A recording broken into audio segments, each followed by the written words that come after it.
And that's just an example of what I think he was talking about, and it is kind of interesting because they do sound like these kind of awkward um, strikes of the violin, and so uh, another thing that's really interesting is that just the different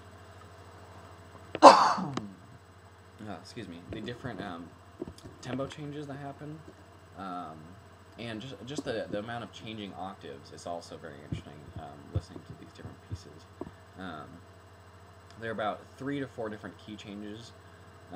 Specifically, when I listened to the second movement that I noticed, and they're pretty easy to notice just because the way that the music is telling the story, you just tell that it goes into a completely different area, and definitely throughout the entire piece, there's variations of many different notes. The ones that amaze me the most is when they get into the 16th notes, and even from what I believe, with how fast they were playing, it had to be some 30-second notes with the piano and the violin, and it was amazing. I really enjoyed listening to the amount of skill that it would take just to be able to play these different pieces. So yeah, that was definitely something beautiful to listen to. Let's see, a couple of my favorite parts. I have a couple listening examples from my favorite parts from each movement. One was describing the interesting beginning that happened for the first movement. The second piece for the first movement is, let me see here. Here it is.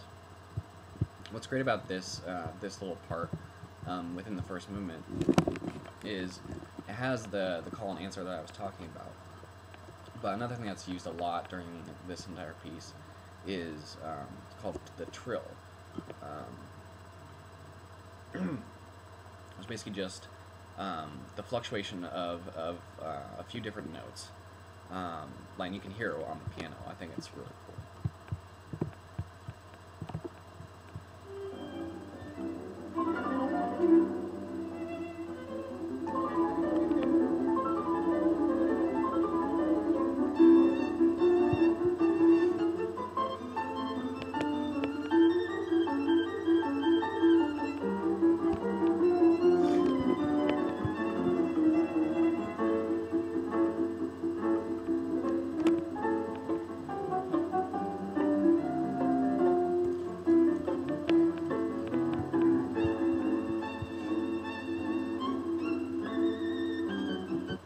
Every time I hear that, it's like they're challenging each other, and they keep meeting the challenge. I think it's really cool.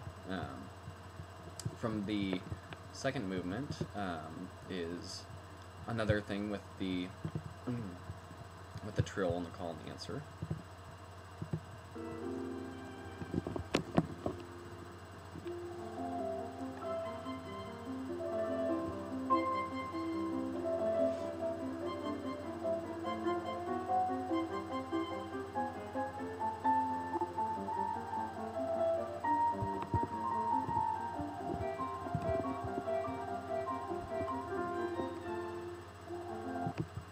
And for the second movement as well, they also have a piece where you can see some counter melody,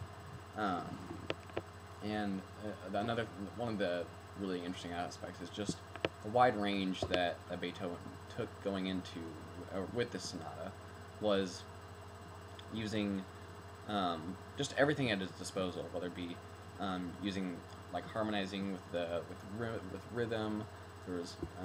There's harmonies, and then there's the counter melodies, and it was just it was beautiful to just see him use like so many of the things that were at his disposal within this entire piece.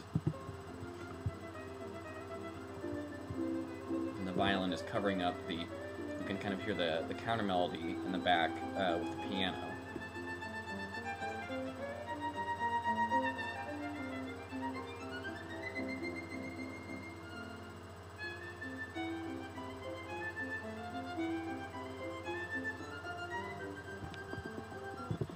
and that's probably one of my favorite parts in the entire piece with that.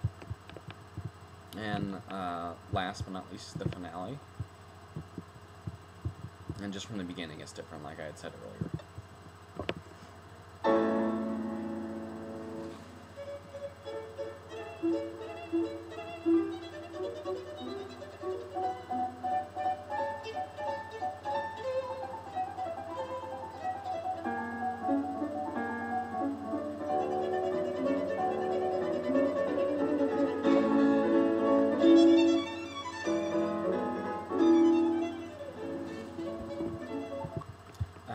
And completely different from the other two, the way that one starts out, as well as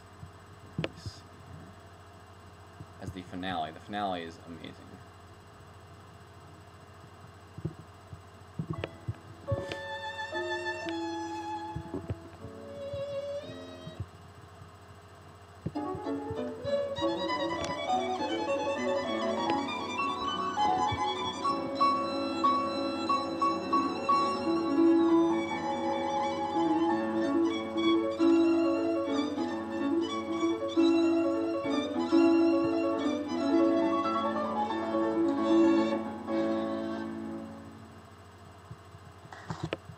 And that's just, I mean, that's just one example of these huge climaxing arches of just rising,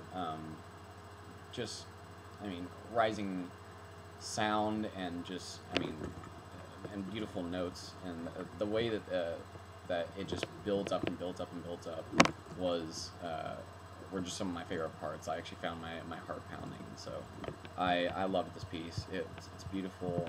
If you ever get the chance to listen to it, you definitely should. And I definitely recommend it to anyone. Anyways, that's it. Thanks for listening.